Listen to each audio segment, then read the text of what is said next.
पाठ 15 3 मजाक एक रहस्य। किसी नगर में एक लड़का रहता था, जनक। जनक एक दिन गुल्ली डंडा खेल रहा था। डंडे वाला अपना हाथ उसने जोर से चलाया और गुल्ली वह उड़ी। जनक के मास्टर जी मैदान की एक पगडंडी पर से गुजर रहे थे। सनसनाती हुई गुल्ली उनकी ऐन बगल से निकल गई। मास्टर जी बाल बाल बचे, हालांकि उनके सिर पर कोई बाल नहीं था। उन्होंने घूमकर पीछे देखा कि कौन है वह शैतान बच्चा जो इतनी लापरवाही से गुल्ली डंडा खेल रहा है। मास्टर जी को जनक नजर आया। जनक को भी मास्टर जी दिखाई दे गए। जनक के चेहरे पर हवाइयां उड़ने लगीं। मास्टर जी मुस्कुराने लगे। जनक बेचारा शर्मिंदा हो गया। मास्टर जी के हाथ में वजनदार थैला था। साग सब्जी और नून तेल खरीद कर बाजार से लौट जो रहे थे। वहां जनक ने सोचा, यह वजनदार थैला मैं उठा लूं तो मास्टर जी का गुस्सा शांत हो जाएगा। मेरी ओर देखकर वह मुस्कुरा तो रहे हैं, लेकिन मन ही मन जरूर गुस्सा हो गए होंगे। जनक अपने साथियों से बोला, अब आज मैं गुल्ली डंडा नहीं खेलूंगा। आज तो मैं मास्टर जी के घर जाऊंगा, उनका थैला उठाकर। और जनक दौड़कर मास्टर जी की बगल में जा पहुंचा। लाइए थैला मैं उठा लूं, उसने कहा।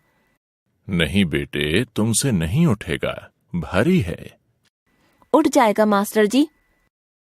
शाम हो गई है, यह खेलने का वक्त है। जाओ, तुम खेलो। मास्टर जी बोले और आगे चलने लगे।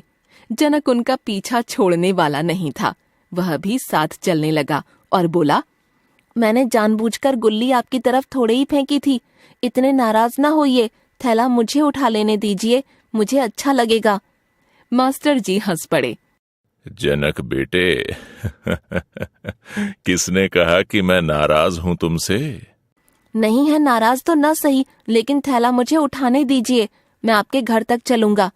जनक बोला, बात यह है जनक कि मैं अपना काम आप ही करना पसंद करता हूं, किसी दूसरे से कभी कोई काम नहीं करवाता। मास्टर जी ने जवाब दिया, और अगर करवाता भी हूँ तो पूरी मजदूरी देने के बाद ही। आप तो मेरे मास्टर जी हैं, आपसे भला मैं मजदूरी कैसे ले सकता हूँ? जनक ने आंखें झपकाईं। सोच लो। मास्टर जी फिर मुस्कुराने लगे थे।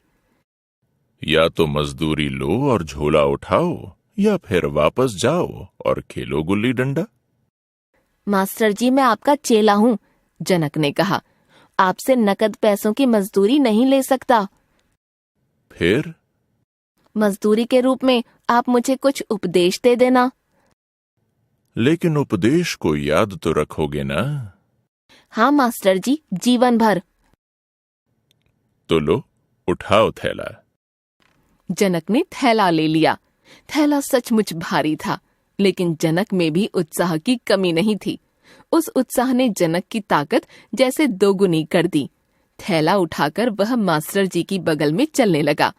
चलते चलते मास्टर जी बोले, तो जनक, पहला उपदेश यह है कि अगर कोई तुमसे कहे कि रेगिस्तान में ऊंट पर बैठकर सफर करने के बजाय नंगे पांव, नंगे सिर, पीने का पानी साथ रखे बगैर सफर करना ज्यादा आनंददायक है, तो उसकी बात पर भूलकर भी यकीन न करना।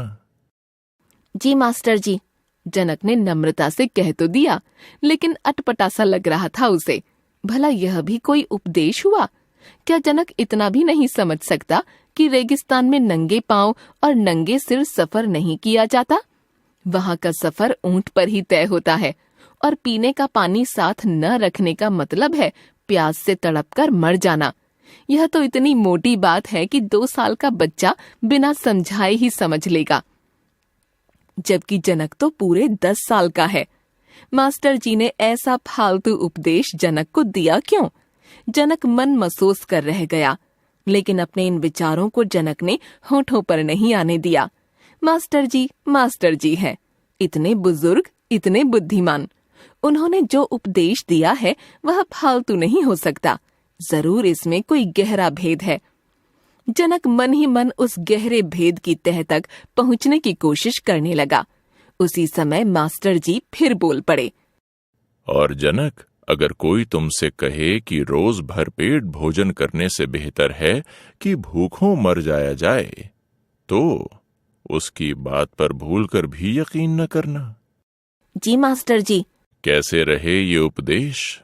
बहुत ही अच्छे, इन्हें मैं जिंदगी भर याद रखूंगा। जनक और कहता भी क्या, मास्टर जी के दूसरे उपदेश ने तो उसे और चक्कर में डाल दिया था। संकरी गलियों से होकर वे दोनों साथ साथ चले जा रहे थे। मास्टर जी का घर दूर नहीं था, बस नुक्कड़ पार किया नहीं कि घर सामने। मास्टर जी मुस्करा दिए और बोले, जनक, अब मैं तुम्हें तीसरा और आखिरी उपदेश देता हूँ। जी मास्टर जी, जनक ने दबे स्वर में कहा। अगर कोई तुमसे कहे कि रेलगाड़ी के इंजन में कोयले के बजाय धूल झोंकने से और पानी के बजाय सरसों का तेल जलाने से गाड़ी दुगनी रफ्तार से चलती है, तो उसकी बात पर भूलकर भी यकीन न करना। जी मास्टर जी। कहते हुए जनक ने मास्टर जी के पीछे पीछे उनके घर में प्रवेश किया। थैला जमीन पर रखकर जनक ने हाथ मलते हुए कहा, इन उपदेशों के लिए मैं आपको जीवन भर नहीं भूलूंगा।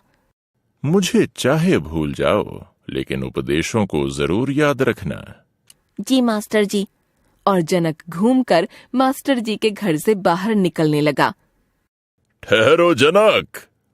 उसने पीछे से कड़कती आवाज सुनी और उसके पैर थम गए। फिर वह पलटकर मास्टर जी की ओर ताकने लगा। मास्टर जी की मुस्कान गायब थी। उनकी आंखें कुछ अजीब ढंग से चमक रही थीं। नजदीक आते हुए उन्होंने पूछा, बेटे, क्या सचमुच मैंने तुम्हें उपदेश दिया? जी हाँ मास्टर जी, उपदेश ही तो दिया आपने, 3 बार। जनक ने कह तो दिया, लेकिन बेचारा हड़बड़ा गया था। नहीं बेटे, मैंने 3 बार सिर्फ मजाक किया था तुमसे, लेकिन उपदेश की मजदूरी दिए बिना मुझे चैन नहीं मिलेगा। सच बताओ बेटे, मेरी बातें सुनकर क्या तुम्हें भी ऐसा नहीं लगा था कि मैं उपदेश नहीं दे रहा हूँ? हाँ मास्टर जी, कुछ ऐसा लगा तो जरूर था। जनक ने सिर झुकाकर कहा। फिर तुमने मुझे टोका क्यों नहीं कि मैं सचमुच उपदेश दूं, मजाक न करूं? आप मेरे बुजुर्ग हैं, मुझे तो आपकी पूजा करनी चाहिए। आपकी हर बात मेरे सिर आंखों पर, भला मैं कैसे आपको गलत कहता। सुनो जनक बेटे, अब मैं तुम्हें सचमुच उपदेश दूंगा। मास्टर जी ने गहरी सांस ली। जनक की पीठ प्यार से थपथपाई, फिर कहा, गलत बात हमेशा गलत ही होती है, चाहे उसे कहने वाला तुम्हारा बुजुर्ग ही क्यों न हो। संकोच में पड़कर मन ही मन अपने बुजुर्ग को मूर्ख समझने के बजाय क्या यह अच्छा नहीं होगा कि तुम उचित शालीनता के साथ अपनी शंका प्रकट कर दो? बच्चों को स्पष्टवादी होना चाहिए और बच्चों को जब तक बात समझ में न आए तब तक उन्हें संतुष्ट नहीं होना चाहिए। और यह कहकर वह हंस पड़े।